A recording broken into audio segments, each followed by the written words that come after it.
मेरा যুবকেরা আল্লাহ নবী সাল্লাল্লাহু আলাইহি ওয়াসাল্লাম মক্কার জমিনে আগমন করে বিভিন্ন রকমের অন্যায় অপরাধ জুলুম অত্যাচার নির্যাতন যত রকমের শরীয়ত বিরোধী সমাজ বিরোধী কাজ ছিল আল্লাহ নবী সাল্লাল্লাহু আলাইহি ওয়াসাল্লাম পরিষ্কারভাবে তাদেরকে জানিয়ে দিলেন, না না না, ইসলামের সুশীতল ছায়াতলে যদি তোমরা চলে আসো, আল্লাহকে এক বলে যদি মেনে নাও, আমাকে নবী বলে যদি তোমরা স্বীকার করে নাও, তাহলে দুনিয়া জমিনে এই অন্যায় কাজ থেকে তোমাদের বিরত থাকতে হবে।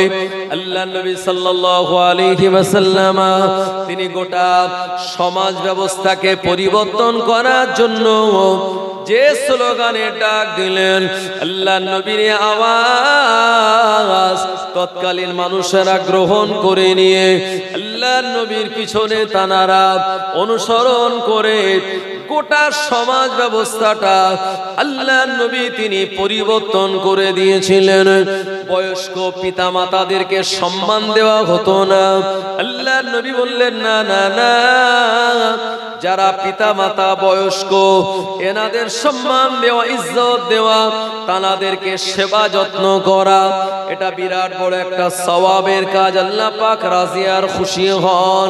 নবী আমার শুনিয়ে দিলেন, কোন মানুষের টাকা মেরে নেওয়া, কেড়ে নেওয়া যাবে না।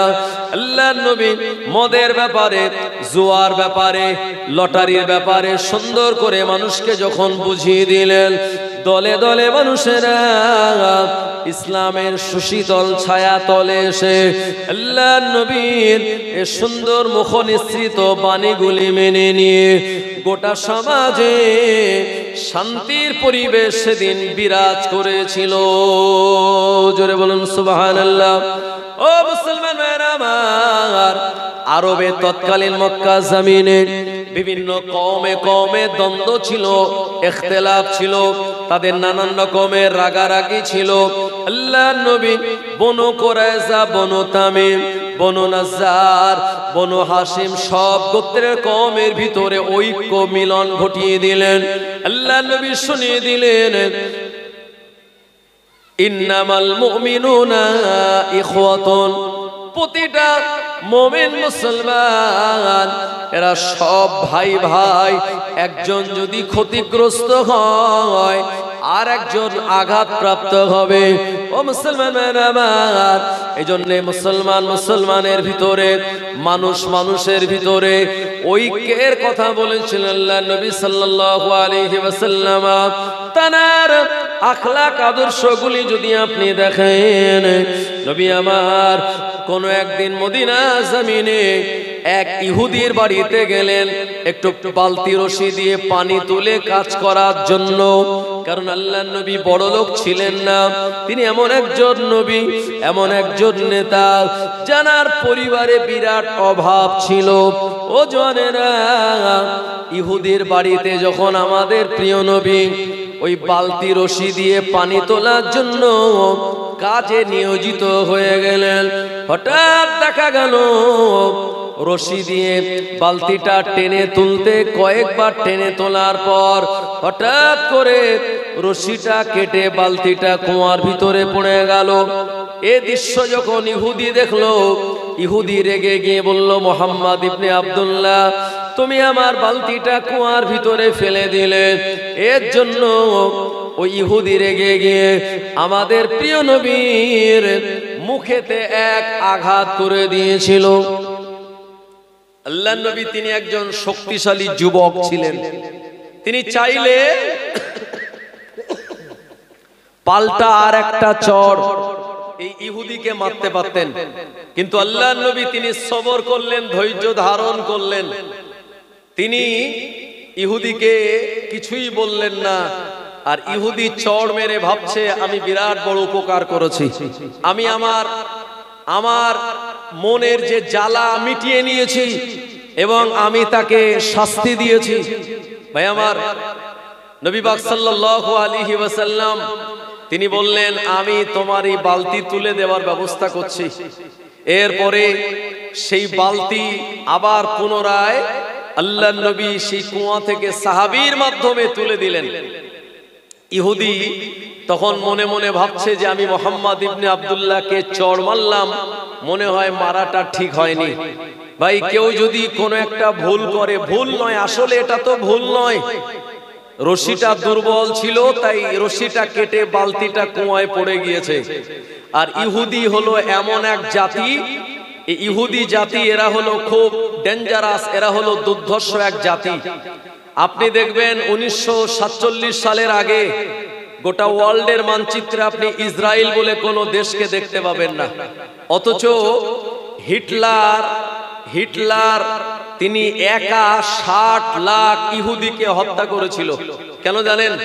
কারণ ইহুদি এদের ভিতরে আগ্রাসন মনোভাব আছে, এরা দুর্ধর্ষ এক জাতি।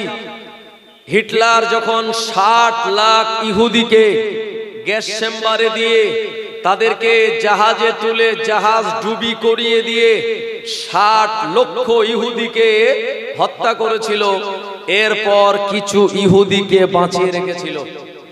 সেই ইহুদিগুলিকে হত্যা করেনি, কারণ হিটলার জানে নেক্সট জেনারেশন আমাকে দোষারোপ করবে যে আমি কেন 60 লাখ ইহুদি হত্যা করলাম। ভাই আমার, আমরা দেখেছি পরবর্তীতে ইহুদিদের পায়ে যখন জুতা ছিল না, পরনার যখন কোনো জামা কাপড় ছিল না, এরা তখন দেখলো যে এমন একটা দেশে আমাদের শেল্টার নিতে হবে, আশ্রয় নিতে হবে, যেখানে আমরা নতুন করে আবার শক্তি তৈরি করতে পারবো। এরা দেখে দেখে ফিলিস্তিনটাকে চুজ করলো এবং এই ফিলিস্তিনের মুসলমানদের কাছে তারা গিয়ে আশ্রয় প্রার্থনা করে বলল, আমরা বড় অসহায়, বড় দুর্বল, হিটলার একা 60 লাখ ইহুদিকে হত্যা করে দিয়েছে, সুতরাং তোমরা আমাদের একটুখানি জায়গা দাও। ধর্মপ্রাণ মুসলমানেরা, ফিলিস্তিনের মুসলমানেরা ইহুদিদেরকে জায়গা দিল। এটা নবীর আদর্শ। আল্লাহর নবী বলেছেন, কোন ব্যক্তি যদি বিপদে পড়ে তোমার আশ্রয় প্রার্থনা করে, তাকে শেল্টার দেওয়া, আশ্রয় দেওয়া, এটা হলো ঈমানি দায়িত্ব, তিনি যে ধর্মেরই মানুষ হোক না কেন। ভাই আমার, আরবের তৎকালীন সময়ে একজন লোক আর একজন লোককে হত্যা করেছিল। এখন যাকে হত্যা করেছে সেই লোকটার ছেলে প্রতিনিয়ত একটা ঘোড়া নিয়ে সকালবেলা বেরিয়ে যায় যে আমার আব্বাকে হত্যা করেছে কে, সেই লোকটাকে আমি ধরবো আর প্রতিশোধ নেব। যিনি মেরেছে সেই লোকটা পালানোর জন্য, তার ছেলের হাত থেকে বাঁচার জন্য বিভিন্ন জায়গাতে ঘুরে ঘুরে বেড়াচ্ছে। এখন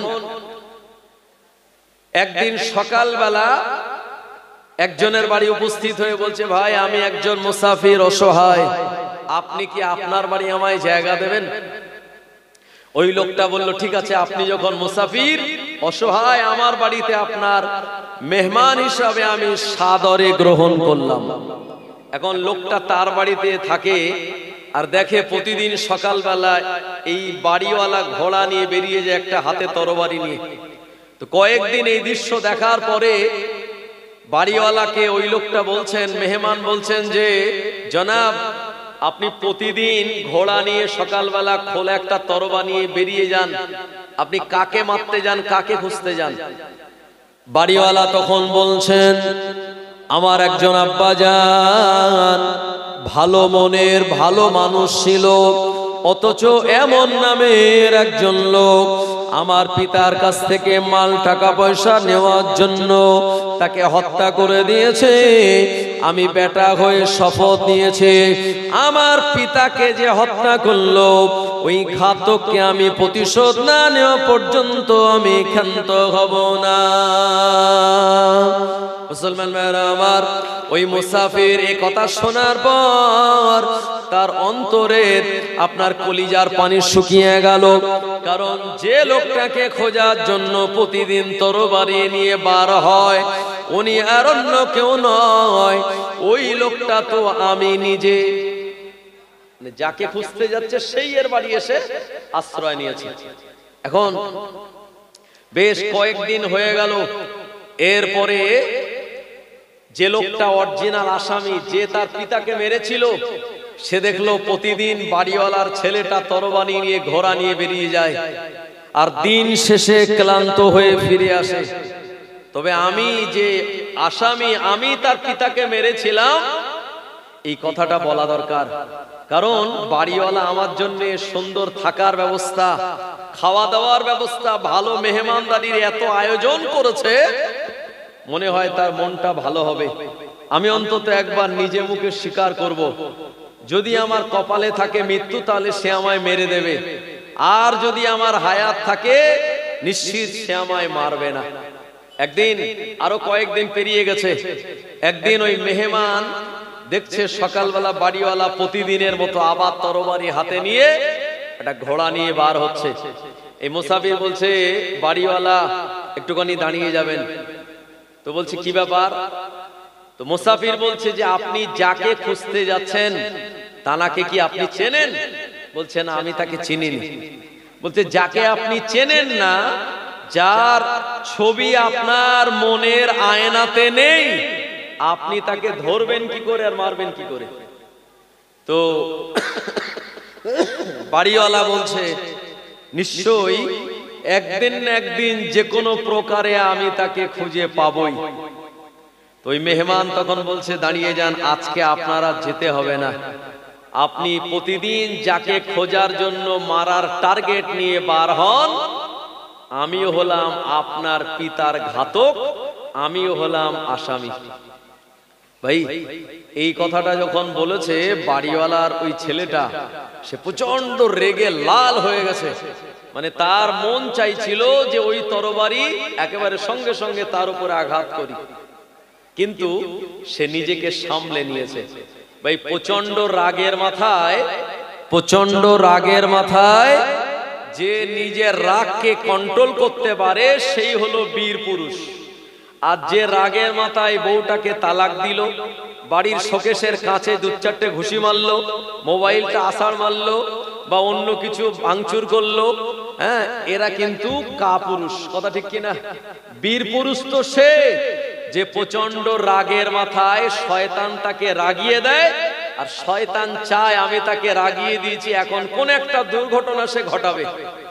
এখন এই দুর্ঘটনার কবলে পড়ে সে বিরাট বিপদগ্রস্ত যদি হয়ে যায়, শয়তান বিজয়ী লাভ করে, শয়তানের জয় হয়।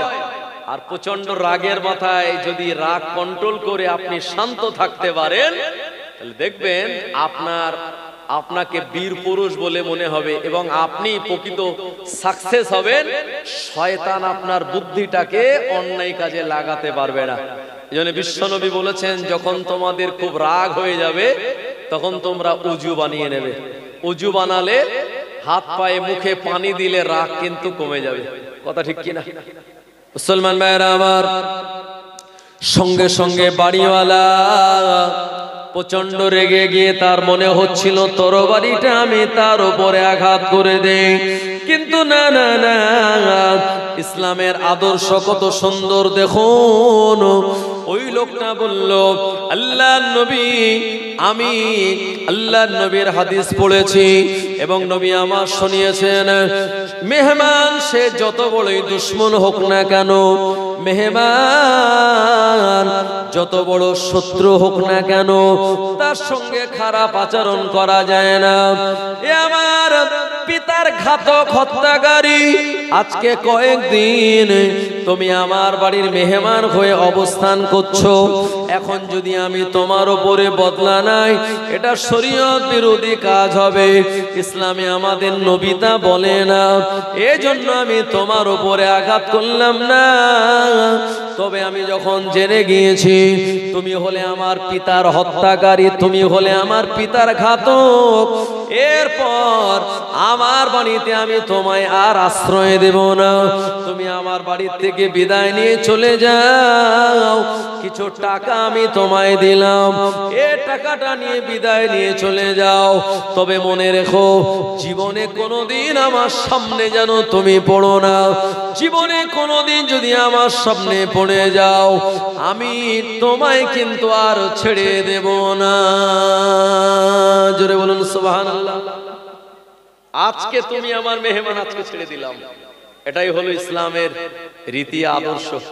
আল্লাহর হাবিব বলেছেন, শ্রমিকের গায়ের ঘাম শুকিয়ে যাওয়ার আগে তার পারিশ্রমিকটা দিয়ে দেবে। শ্রমিকের গায়ের ঘাম শুকিয়ে যাওয়ার আগে তার টাকাটা পরিশোধ করা লাগবে। নবী পাক সাল্লাল্লাহু আলাইহি ওয়াসাল্লাম বলেছেন, মানুষের সঙ্গে তোমরা জবানে ভালো কথা বলবে।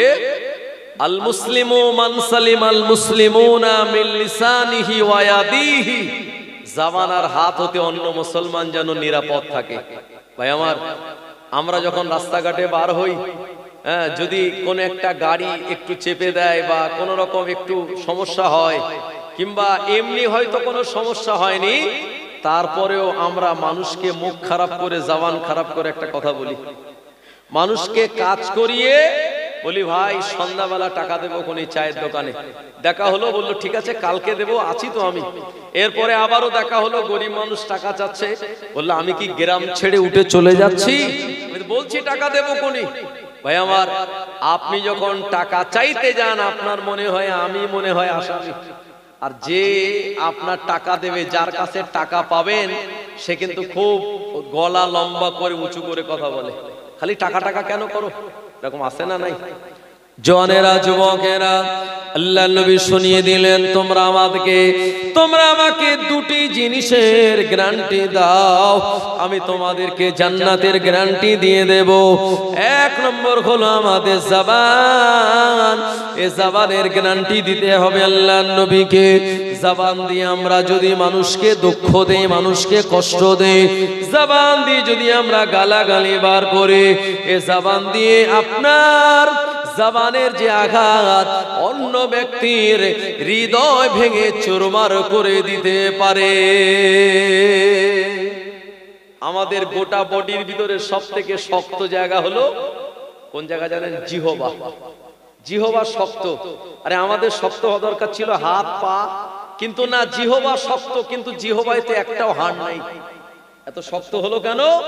কারণ এই জিহবায় হাড় নেই, কিন্তু আপনি কোন মানুষকে এমন কথা বলে তার হৃদয়টাকে জুড়ে দিতে পারেন, আবার আপনার কথা দিয়েই ওই মানুষের হৃদয়টাকে ভেঙে দেওয়া যায়। কথা ঠিক কি না? একদিন আল্লাহর নবী আয়েশাকে জিজ্ঞেস করছেন, ও বিবি আয়েশা, আজকে আমার মনটা খুব খুশি, আজকে আমার মনটা খুব খুশি, তুমি আমার কাছে যা চাইবে আমি তোমায় তাই দেব। ভাই, এই কথা যদি আমরা আমাদের পরিবারের স্ত্রীদের বলি, তারা বলবে যে আমার একটা ভালো সোনার হারের শখ ছিল, আমার একটা সালোয়ার কামিজ, আমার একটা এরকম ভালো ক্যাটাগরির শাড়ির শখ ছিল, তুমি আমায় সেটা কিনে দাও। কিন্তু বুদ্ধিমতী নারী আয়েশা রাদিয়াল্লাহু আনহা তিনি চিন্তা করলেন, আল্লাহর নবী যখন এমন কথা বলেছে, নবীর কাছ থেকে এমন জিনিস চাইতে হবে যেটার মাধ্যমে আমি একা উপকৃত হব না, গোটা উম্মতে মুহাম্মাদি উপকৃত হবে। ভাই আমার, আয়েশা বললেন, হুজুর আপনি আমায় একদিন টাইম দিন, আমি আগামীকাল আপনার কাছ থেকে ওটা চেয়ে নেব। আল্লাহর নবী তানার প্রাণ প্রিয় বিবি আম্মা জান আয়েশা রাদিয়াল্লাহু আনহা তানার আব্বা আবু বকর সিদ্দিকের কাছে গিয়ে বললেন, আব্বা জান, আল্লাহর নবী তিনি আমায় এমন কথা বলেছেন, একবার আপনি বলুন আমি আমার আব্বা জানের কাছ থেকে কোন জিনিসটা চেয়ে নেব। এ সময় হযরত আবু বকর সিদ্দিক রাদিয়াল্লাহু আনহু বললেন, এ আমার মেয়ে আয়েশা, মেরাজের রাতের বেলা আল্লাহ যখন তানার নবীর সঙ্গে দিদার করেছিলেন, এই মেরাজের রাতের বেলা দিদার করার সময় আল্লাহ পাক তানার নবীকে গোপনে গোপনে একটা কথা বলেছিলেন। ও কথাটা কোন কথা? আল্লাহর নবী তিনি আমাদের বলেন নাই, ও আয়েশা, ওই কথাটা আল্লাহর নবীর কাছ থেকে তুমি জিজ্ঞাসা করে নাও। ও নবীর উম্মতেরা, পরের দিন বিবি আয়েশা রাদিয়াল্লাহু আনহা আল্লাহর নবীর কাছে গিয়ে বললেন, ইয়া রাসূলুল্লাহ, হাবিবাল্লাহ, আপনি গতকাল বলেছিলেন আপনার মনটা বড় খুশি, মনটা বড় আনন্দিত, আপনার কাছ থেকে আমি যা চাইবো আপনি তাই দিয়ে দেবেন। ও আখিরি নবী আমি আপনার কাছ থেকে অন্য জিনিস চাইব না, আমি দুনিয়ার কোনো জিনিস চাইব না, একবার আপনি আমায় বলুন। এমন করে মেরাজের রাতের বেলা আল্লাহ পাক গোপনে গোপনে আপনার একটা কথা বলেছিলেন। ও কথাটা কোন কথা একবার আপনি আমায় শুনিয়ে দিন। এ সময় আল্লাহ নবী বলেছিলেন, ও আয়েশা, এমন এমন যুক্তি তোমায় কে দিয়েছে? এটা তো তোমার নিজের বুদ্ধি নয়। বিবি আয়েশা রাদিয়াল্লাহু আনহা বললেন, ইয়া রাসূলুল্লাহ, হাবিবাল্লাহ, এ কথা আমায় শুনিয়ে দিয়েছেন আমার আব্বা জান আবু বকর সিদ্দিক রাদিয়াল্লাহু আনহু। আল্লাহর নবী বলেন, আমার বুদ্ধিমান সাহাবী আবু বকর এমন কথা বলতে পারে, তবে আমি জবান দিয়ে যখন ওয়াদা করেছি আমি কথাটা শুনিয়ে দেব, এ কথাটার অন্য কথা নয়।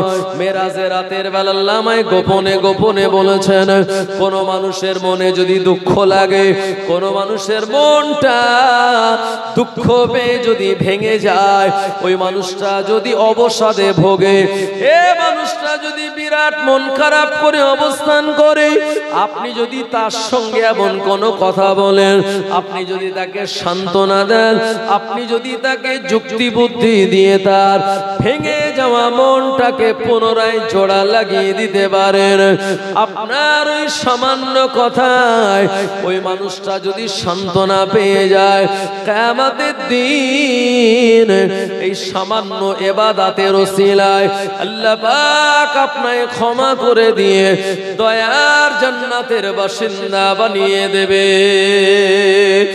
আরো জোরে বলুন সুবহানাল্লাহ।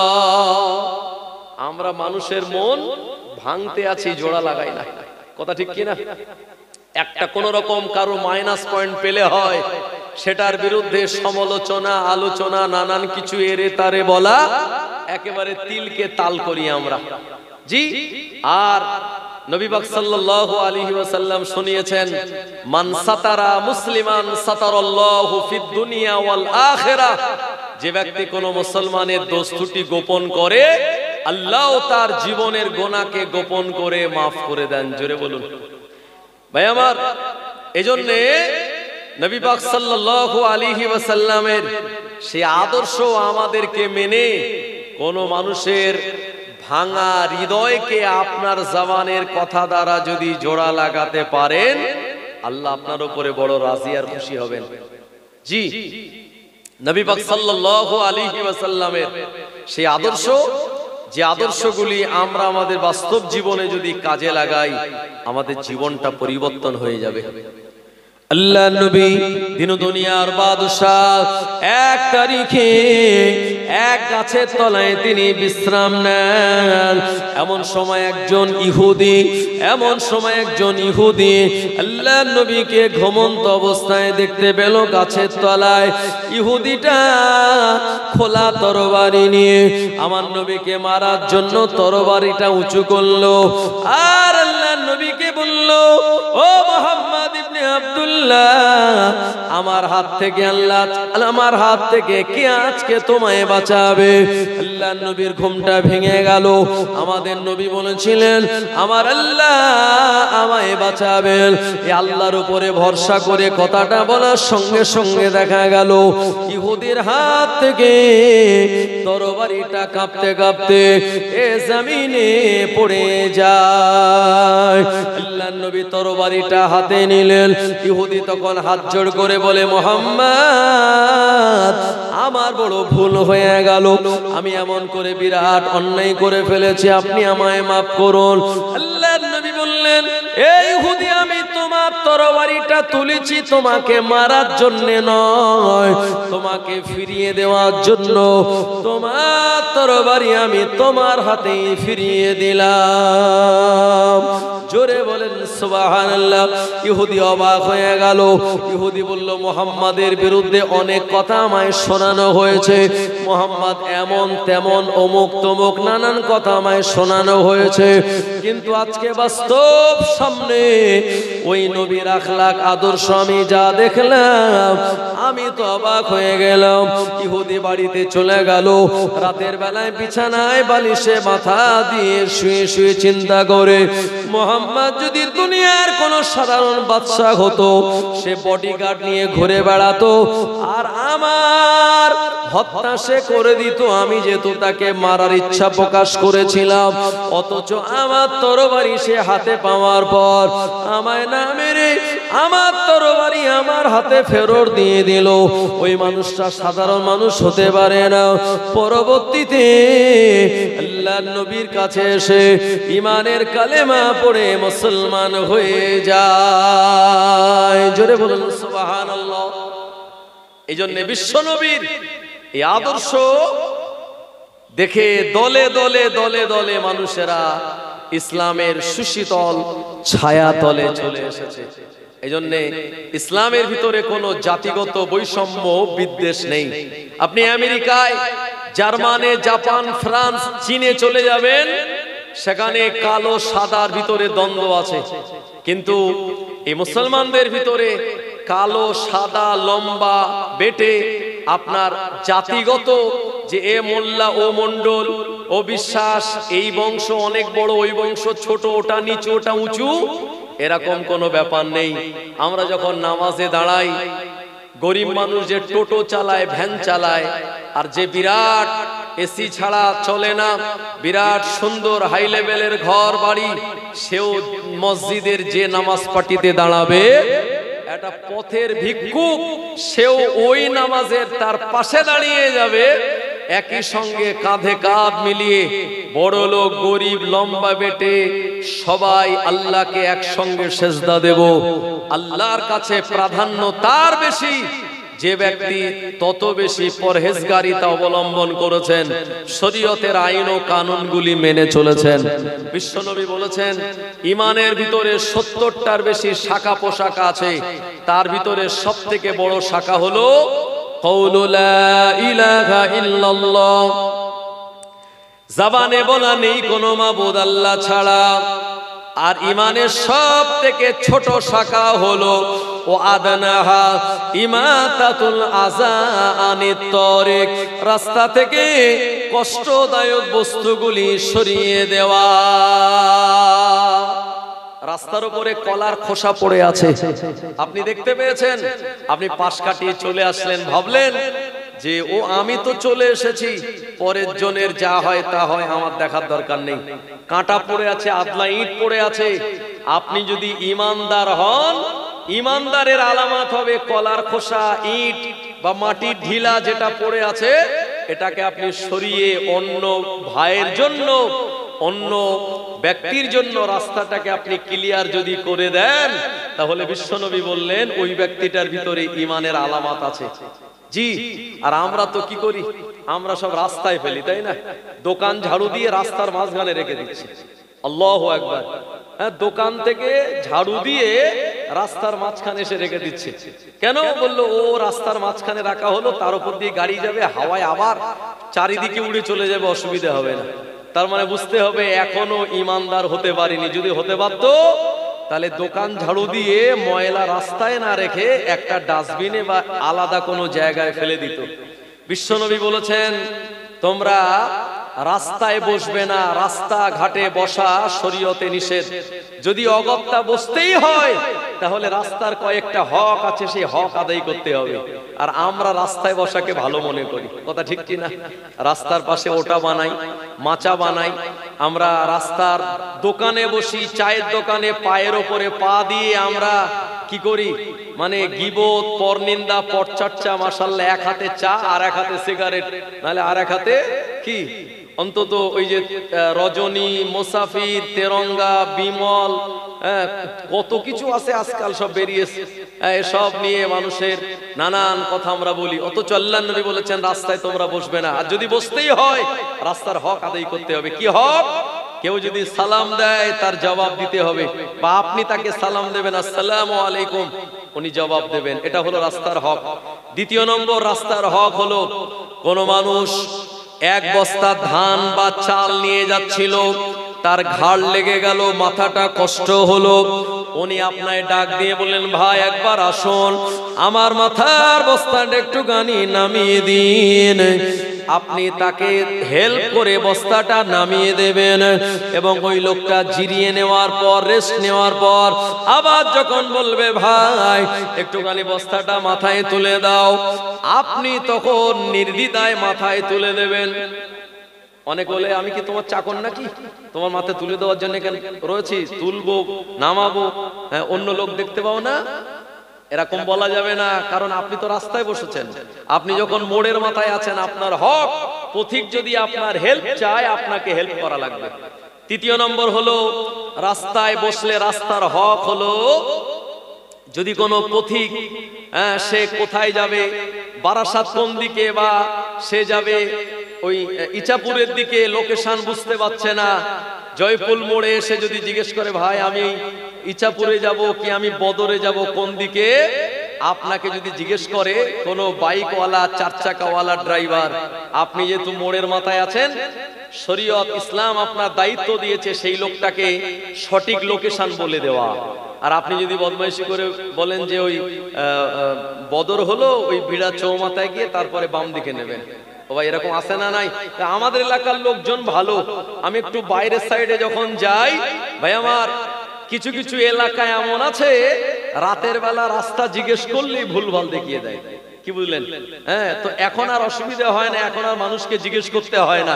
এখন জলসা কমিটি থেকে সবাই বলে দেয় যে লোকেশন দিয়ে দিন, আর এখন নেটের জামানা, লোকেশন ধরে চলে যাওয়া যায়, অসুবিধা হয় না।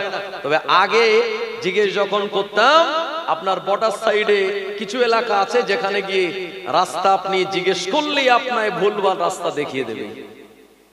আল্লাহর নবী বললেন রাস্তায় বসা যাবে না, কিন্তু বসলে হক আছে। এক নম্বর হলো সালামের জবাব দেওয়া, দুই নম্বর হলো পথিকের সাহায্য করা, তিন নম্বর হলো পথ হারা রাস্তা দেখিয়ে দেওয়া, চার নম্বর রাস্তার হক হলো আপনার দৃষ্টিকে অবনত রাখা। ওয়াগাদ্দুল বাসার, আপনি আপনার দৃষ্টিকে অবনত রাখবেন। ও জওয়ানেরা, যুবকেরা, এমন করে চোখ তুলে দেখা যাবে না কার বাড়ির স্ত্রী যাচ্ছে, কার বাড়ির মেয়ে যাচ্ছে, কার বাড়ির বউ যাচ্ছে, এটা নিয়ে আপনি চোখ তুলে তার দিকে আপনি তাকাবেন না। ও জওয়ানেরা, আল্লাহর নবী এটা আমাদের শুনিয়ে দিলেন, অথচ আমরা রাস্তায় বসে এটা কার বাড়ির বউ, এটা কার বাড়ির মেয়ে, এটা কার বাড়ির জামাই, আমরা একেবারে গবেষণার ভিতরে লিপ্ত হয়ে পড়ি। আছে না নাই? জি, রাস্তায় রাসূলুল্লাহ বলেন বসা যাবে না, যদি বসতে হয় অগত্যা, তাহলে দৃষ্টি অবনত রাখতে হবে। আর আমাদের চোখ নিচের দিকে তো থাকে না মাশাআল্লাহ, তখন তো চোখ চারিদিকে ঘুরে বেড়ায়, আর লোক দেখার জন্যই তো আমরা রাস্তার ধারে বসি। আর আমার ঘরের কিছু মা বোনেরাও আছে, তারাও রাস্তার ধারে এসে বসে। জি জি, মাঝে মাঝে একেবারে তারা কি করে, হ্যাঁ মানে কি বলবো, মানে তিন মাথার মোড়ে একেবারে সেখানে বসে গেল, বসে নানান কথা গল্প টল্প সব। জি, কিন্তু মনে রাখুন কবরে আমাদের যেতে হবে, একদিন তোমারই নাম মসজিদে হবে এলান, একদিন তোমারই নাম মসজিদে হবে এলান। তৈরি থেকো, তৈরি রেখো কবরের মাল সামান, একদিন তোমারই নাম মসজিদে হবে এলান। বন্ধু স্বজন আত্মীয় পরিজন, বন্ধু স্বজন আত্মীয় পরিজন পরিয়ে তোমায় নতুন কাফন রেখে আসবে ওই কবরেতে, থাকবে না কেউ আপন, একদিন তোমারই নাম মসজিদে হবে এলান। আল্লাহুম্মা সাল্লি আলা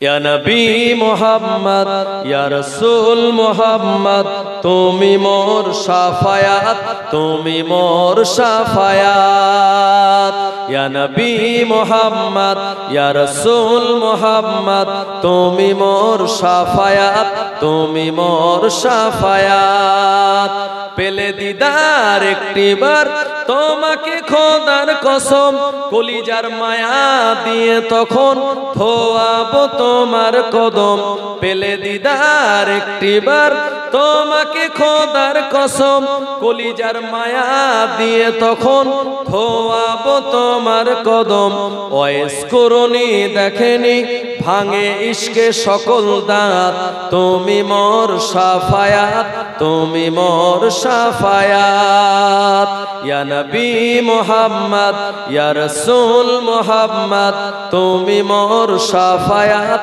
তুমি মোর শাফায়াত আল্লাহুম্মা সাল্লি আলা সাইয়্যিদিনা মাওলানা মুহাম্মদ ওয়া আলা আলিহি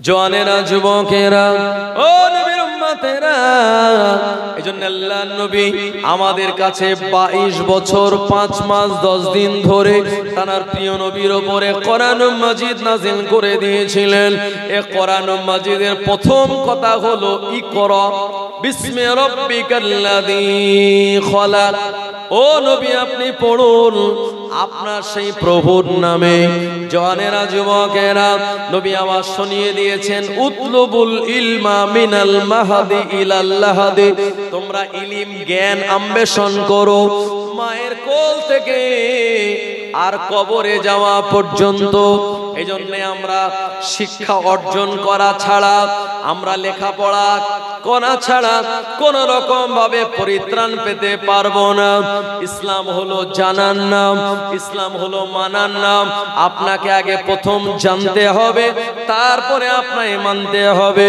ও জওয়ানেরা এজন্য ইসলামের প্রথম বাক্য হলো পড়ো আমাদের যারা নেক্সট জেনারেশন বাচ্চাদের এদেরকে সুশিক্ষায় শিক্ষিত করা লাগবে এদেরকে ভালো ভালো শিক্ষা প্রতিষ্ঠানে আপনি দিন এমনটা মনে করবেন না আমার ছেলেকে বেশি পড়িয়ে লাভ কি চাকরি বাকরি তো পাবে না ভাই আমার চাকরি না পাক কিন্তু তার ভিতরে যদি বিদ্যা থাকে এডুকেশন থাকে এই ছেলেটা মাথা উঁচু করে সমাজে বাঁচতে পারবে কথা ঠিক কিনা এবং সে বিভিন্ন ভাবে কোন জায়গায় আটকে যাবে না সব জায়গায় নিজে স্বনির্ভর হয়ে চলতে পারবে মানুষকে হেল্প নিতে হবে না এজন্য শিক্ষার কথা আল্লাহর নবী প্রথম বলেছেন এবং কোরআনের প্রথম বাক্য হলো পড়ো এই পড়া আমাদের জানতে হবে শিখতে হবে আপনি ভাববেন আমার মেয়েটাকে একটু লেখাপড়া শেখাই কারণ মেয়েটাকে বিয়ে দিতে হবে ভাই মেয়ে হলো দুই পরিবারের সম্পদ দুই পরিবারের ভিতরে সুসম্পর্কের বন্ধন গড়ার জন্য একটা নারী যথেষ্ট আর আপনার ছেলেটাকে কয়েক ক্লাস পড়াশোনা করানোর পরে আপনি কাজে দিয়ে দিলেন দিয়ে আব্বাটা কি করছে আমাদের মুসলিম ঘরের আব্বাটা চিন্তা করছে ছেলে আমার এখন বাইক সারার কাজ শিখেছে ছেলে আমার এখন ভালো কাজ শিখেছে সে কিছু ইনকাম করছে আর আমার হাতে দিচ্ছে আমার দুটো ছেলে বা তিনটে ছেলে তারা সপ্তাহে আমাকে যদি 500 টাকা করে দেয় তাহলে 3-5-1500 সংসারও চলবে আর চায়ের দোকানে পায়ের ওপরে পা দিয়ে আমি আমার দিনটাকেও আরামে চালাতে পারবো বাবু যারা পিতা হিসাবে এমন ভাববেন মনে রাখবেন আপনি আপনার ছেলেদের ভবিষ্যৎকে অন্ধকারে ঠেলে দিলেন আপনি যদি বুড়ো বয়স পর্যন্ত পরিশ্রম করে আপনার ছেলেটার লেখাপড়ার জন্য আপনি টাকা পয়সা ইনকাম করে তার পিছনে দিয়ে প্রকৃত যোগ্য মানুষের মতো মানুষ বানাতে পারেন এই ছেলেটাই আপনার সম্পদ হবে ভাই আমার আপনি ছেলেটার থেকে টাকা পয়সা ছোটবেলা থেকে নেওয়ার আশা করবেন না আপনি তাকে শিক্ষার ধনাঢ্য করে তুলুন তা আপনি তার ভিতরে এডুকেশনের আলো দিয়ে দিন এ তখন জীবনে আর কোনোদিন অন্ধকার রাস্তায় চলা লাগবে না, যেখানেই যাক না কেন এই শিক্ষার আলোর টর্চ লাইটটাকে ইউজ করে সে দুনিয়ার জমিনে খুব আরামের সঙ্গে চলতে পারবে। এবং আপনার জন্য, আপনি পিতা আপনার জন্য দোয়া করে বলবে, আমার আব্বা আমাদের জন্য ভালো ঘর বাড়ি করে দিতে পারিনি, আমাদের জন্য বিরাট জমি জায়গা কিনে দিতে পারিনি, কিন্তু আমাকে প্রকৃত শিক্ষা দিয়েছিল। আজকে আমি সেই শিক্ষার উপরে ভর করে আজকে সুন্দরভাবে আমি দুনিয়ায় জীবন যাপন করতে পারছি। সারাটা জীবন আপনার ওই সন্তান আপনার জন্য দোয়া করে যাবে। আর যদি ছোটবেলায় তাকে কাজের ভিতরে দিয়ে টাকা তার থেকে নিয়ে আপনি সুখে থাকতে চান, আপনি যেমন ছেলেটাকে অন্ধকারের ভিতরে দিয়ে দিলেন, ওই ছেলেটা বড় হয়ে আপনাকে আর মানবে না, আপনাকে আব্বা বলে ডাকবে না, আপনি অসুস্থ হলে আপনার চিকিৎসা সেবা করবে না। ভাই আমার, সে তখন বলবে আমার নিজেরই সংসার চলে না, আমি বাপ মাকে দেখবো কি করে। ভাই আমার, সুতরাং আমাদেরকে ইসলামের রঙে নিজেদেরকে রঙিন করে তুলতে হবে। আমরা নবী পাক সাল্লাল্লাহু আলাইহি ওয়াসাল্লামের সেই আদর্শ মেনে চলবো। ওমরে ফারুক রাদিয়াল্লাহু আনহুকে আল্লাহর নবী তিনি এমন একজন নেতা বানিয়ে আমাদের কাছে দিয়েছিলেন, সেই নেতার করে যাওয়া যাবতীয় সিস্টেমগুলি কিয়ামত পর্যন্ত দুনিয়ার জমিনে চলতে থাকবে। জোরে বলেন ইনশাআল্লাহ। এই যে দুয়ারে সরকার, এটা ওমরে ফারুকের জামানায় প্রথম শুরু হয়েছিল। কারণ ওমরে ফারুক রাদিয়াল্লাহু আনহু একদিন তিনি রাতের বেলা মদিনার মসজিদে নামাজ পড়ে তিনি ঘুরছিলেন যে মদিনার জমিনে কারোর কোনো অভাব আছে কিনা। ভাই আমার, আমাদের সমাজে নেতা হওয়ার জন্য ভোটের সময় টিকিট নেওয়ার জন্য লাখ লাখ হাজার হাজার টাকা বিতরণ করে, তাই না? যে যত বেশি টাকা দিতে পারবে তাকে টিকিট দেওয়া হবে। ভাই আমার, সেই নেতা ভাবে যে আমি এত টাকা খরচ করে টিকিট নিয়েছি, তো আমাকে ভোটে জেতার পর ওই টাকা সুদে আসলে আমার সব তুলতে হবে। এই জন্যে তারা নানান রকম কুকর্মে জড়িয়ে পড়ে। ওমরে ফারুক রাদিয়াল্লাহু আনহু তিনি এমন একজন নেতা যিনি নেতা হতে চাইবেন না, জনগণ তাকে ছাড়বেন না। বলছেন, হুজুর আপনি নেতা হলে দেশ ভালোভাবে পরিচালিত হবে। তো হুজুর যখন তিনি রাষ্ট্রপতি হলেন, একজন রাষ্ট্রপতির বডিগার্ড থাকে, তার সামনে পিছনে অসংখ্য পাহারাদার থাকে, ভিআইপি ক্যাটাগরির গাড়ি থাকে, এসবের কোনো ব্যবস্থা নাই। মদিনার মসজিদ থেকে রাষ্ট্রপতি আমিরুল মুমিনিন একাই বেরিয়েছেন কার কোনো অভাব অভিযোগ আছে কিনা দেখার জন্য। ভাই আমার, খানিকটা দূর যাওয়ার পর মদিনার এক প্রত্যন্ত গ্রাম্য এলাকায় ওমরে ফারুকের কানে আসলো, ওই একটা প্রত্যন্ত এলাকার গ্রামের এক বাড়ির ভিতর থেকে কয়েকজন বাচ্চার কান্নার আওয়াজ ওমরে ফারুকের কানে আসে। ওমরে ফারুক রাদিয়াল্লাহু আনহু আর খানিকক্ষণ আওয়াজ শুনলেন, কান্নাকাটির আওয়াজ আর হাড়ির ভিতরে পাথর দিয়ে নাড়ার আওয়াজ। ওমরে ফারুক তিনি দেরি না করে বাড়িওয়ালাকে সালাম দিলেন, বাড়িওয়ালা দরওয়াজা খুলে দিলেন। এ সময় একজন বয়স্কা মহিলা ঘর থেকে বেরিয়ে আসলেন। ওমরে ফারুক বললেন, মা এত গভীর রাতে সবাই ঘুমায়, কিন্তু বাড়ির ভিতর থেকে বাচ্চাদের কান্নার আওয়াজ কেন পাওয়া যায়? এ বুড়িমা জবাব দিলেন, আল্লাহর বান্দা, আমার বেটা জিহাদের ময়দানে গিয়ে শহীদ হয়ে গিয়েছে, আমার বউ অল্প দিনে দুনিয়া জমিন থেকে বিদায় নিয়েছে, আমি হলাম দাদি, আরে বাচ্চাগুলি হলো আমার নাতি পোতা। এর আজকে কয়েকদিন খোদার জ্বালা সহ্য করতে পারে না, কান্নাকাটি করে। আমি বুড়িমা দাদি হয়ে তাদের জন্য আমি হাড়ির ভিতরে পাথর দিয়ে নাড়াচাড়া করে আর বাচ্চাদের সান্ত্বনা দিয়ে বলি, কেঁদো না কেঁদো না, একটু পরে রান্না হয়ে যাবে, তারপরে আমি তোমাদের খেতে দেব। এই বাচ্চাগুলি কাঁদতে কাঁদতে যখন ঘুমিয়ে যাবে, আমি বুড়িমা আমিও তাদের সঙ্গে ঘুমিয়ে যাব। ও মুসলমান ভাইরা আমার, এ সময় ওমরে ফারুকের চোখ দিয়ে ঝরঝর করে পানি গড়িয়ে গেল। ওমরে ফারুক বললেন, আম্মা আপনি একটুখানি দাঁড়িয়ে যান। ওমরে ফারুক নিজে বাইতুল মাল ইসলামী কোষাগার থেকে এক বস্তা আটা আরো কিছু খাদ্য সামগ্রী নিয়ে নিজে পিঠে করে আটার বস্তা বহন করে ওই বুড়ির বাড়ি গিয়ে দিয়ে এসে বললেন, বুড়িমা আপনি রুটি বানান, বাচ্চাদেরকে খাওয়ান, আমি তাদের হাসি মুখ দেখে যেতে চাই।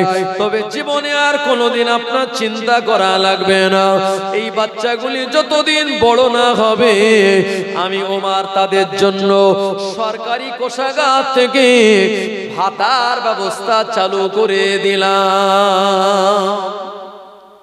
এই যে দুয়ারে সরকার, ভাতার ব্যবস্থা, রেশন ব্যবস্থা, ট্যাক্সাল সব ওমরে ফারুক তিনি চালু করেছিলেন। জোরে বলুন সুবহানাল্লাহ। তানার সেই রাষ্ট্র ব্যবস্থা পরিচালনা করা এটা গোটা দুনিয়ার একটা মডেল। জি, সেই ওমরে ফারুক রাদিয়াল্লাহু আনহুর জীবনী শহীদে মেহরাব ওমর ইবনুল খাত্তাব যদি আপনি পড়েন এক এক করে তার ভিতর থেকে আপনি আলোচনা পেয়ে যাবেন ইনশাআল্লাহ।